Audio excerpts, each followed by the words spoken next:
Hello everyone, I'm Farhanaz and I'm currently pursuing Integrated MTech Software Engineering at VIT.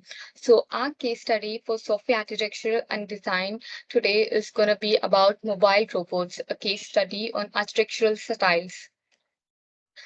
So the typical software functions of the mobile robots are acquiring and interpreting input provided by sensors, controlling the motion of wheels and other movable parts, planning future paths, and some sort of complications that we are going to face in designing this mobile robots are listed here. The first one is obstacles may block paths, sensors may be imperfect, robot may run out of power, mechanical limitations may restrict accuracy of movement, robot may manipulate hazardous materials, unpredictable events may demand a rapid response. Moving on further, we have the evaluation criteria for given architecture.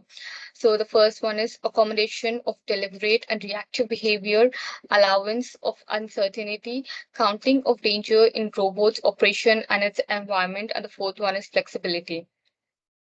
Moving on further, we are going to list out the solutions as the architectural styles that could help us to design these robots.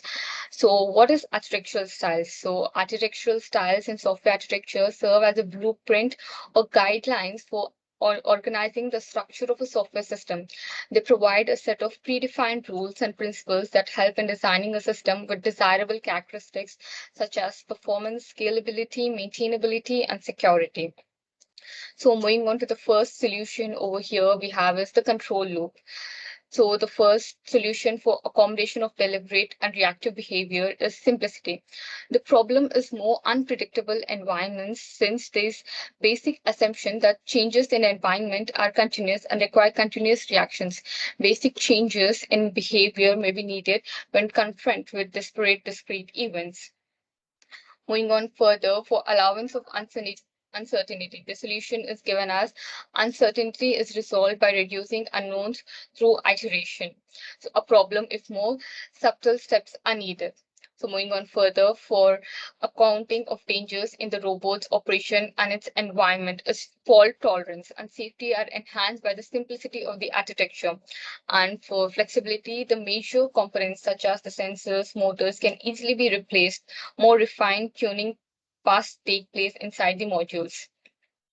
So then the next solution is going to be layered architecture. So here listed are the 8 layers of the layered architecture. Firstly, nicely organizes components needed to coordinate operation. These layers help us in doing those. And existence of abstraction layers nicely addresses need for managing uncertainty.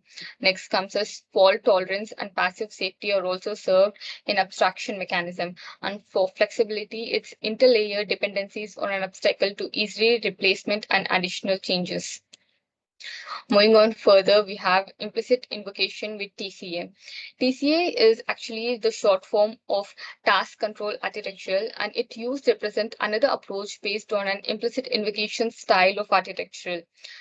So TCA organizes components as hierarchies of tasks called task trees. Temporal constraints can also be associated with tasks occurring in the task tree. Tasks communicate by multicasting messages via a message server, which redirects those messages to other tasks registered to handle them. The three specific roles of task specific special support. The first comes over here is exception handlers, the second is white tapers, and the third is monitors. So here we have given a simple task tree of how it functions. So if the instruction or the input given to the robot is the gather rock, there could be three things. It could go to the position, we could make the inputs as move left or move forward, or then the other thing would be to grab the rock, or the third thing would be to lift the rock. So these are the various inputs that we could give to